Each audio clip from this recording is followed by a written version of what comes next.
brothers and sisters! It was the 21st day of the Omer for those counting. It was the 6th of IYAR, and in the Kitzur Likutei Moharan, today's lesson will be called Foundational Forces. This is from teaching number 70, Vayihi Bayom Hashemini, on the 8th day, from Leviticus 9:1. There exists a true tzaddik who is the foundation of the world, as it is written, that tzaddik is the foundation of the world, from Proverbs 10:25.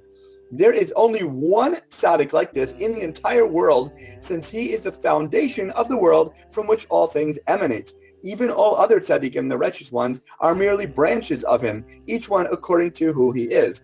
One of these may be a branch to this holy one, while another may be a branch of a branch. This unique tzaddik, this holy, humble, righteous one, is low-spirited, and he makes himself like dust. Consequently, he has the gravitational force to pull the entire world to him and to draw them closer to God and to his holy Torah. And this tzaddik draws all influx of bounty into the world as well.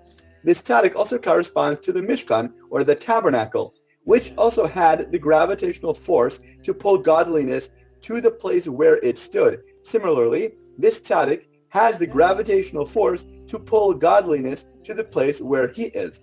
We know that everything in the physical world parallels something spiritually. So gravity and magnets help us understand what godly and spirituality can have this attractional force to it. Furthermore, all the honor that a person in this world possesses, be he great or small, they all receive it solely from this tzaddik. This is because all honor and prestige are in his possession alone, and everyone else receives it from him. The same applies to the renewal and reinstatement of honor. To explain, honor and prestige are constantly being renewed, whereby one office holder is moved to a different position of authority, and thus his leadership and honor are renewed. This renewal of honor also takes place entirely through this tzaddik, in accordance with the way that on each occasion he erects the tabernacle, which is the source of all honor. The reason why the world is far from this tzaddik and why all people are not drawn to him is due to the countervailing force which works against the gravitational force of the tzaddik. To explain, there exist people who, by means of their words and their actions, interrupt the gravitational force and impel others to distance themselves from the true tzaddik. The essence of this countervailing force, however, is pride, haughtiness, and the craving for honor, whereby a person fears that his own honor will be diminished and degraded if he draws close to the truth.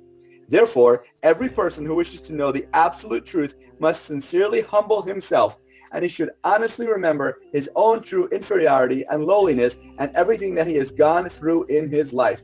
When he genuinely feels his own lowliness, then the truth will certainly be revealed to him, and the force of gravity will prevail over the countervailing force, and he will be drawn with great swiftness to the true tzaddik. To explain, this natural attraction that is there to begin with is to God and aspects of spirituality. The other side, the other force, has to work so hard to oppose this strong magnetism. So we have to know, if we take away all the bad, we'll just be attracted and flung to the good.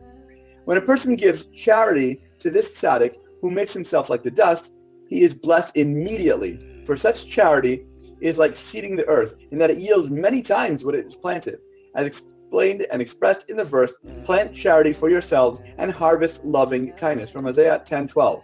The more a person diminishes himself, the more gravitational force he has, namely to pull God's divine presence down to the lower worlds so that it should dwell here among us, which indeed has been God's desire from the day that he created the world. So we have to know that our main purpose is to connect to God and to make him more known in this world. Everything that we do should be with this in mind. Similarly, the more a person diminishes himself, the more power he has to pull people to him and to draw them closer to the service of God. And the more power he has to draw good influx and blessing to the Jewish people.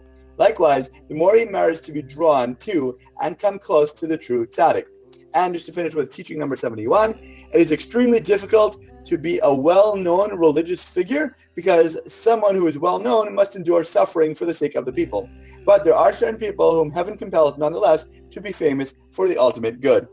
As always, thank you so much for learning together. And if you enjoyed this lesson, please remember to like, comment, share, and borrow. And please God, we'll learn again tomorrow.